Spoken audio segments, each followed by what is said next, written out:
বাংলাদেশের শপথ নিতে যাওয়া অন্তর্বর্তী সরকারের প্রতি সমর্থন দিয়েছে যুক্তরাষ্ট্রের পররাষ্ট্র দপ্তর।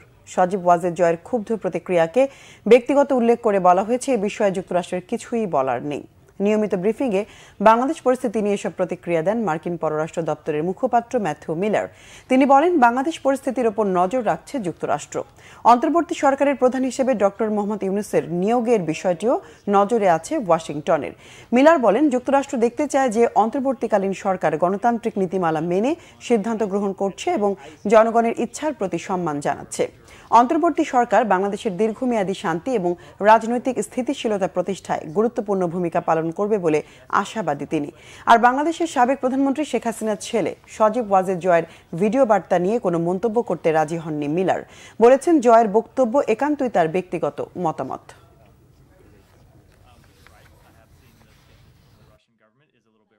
Israeli lawmakers trying to justify the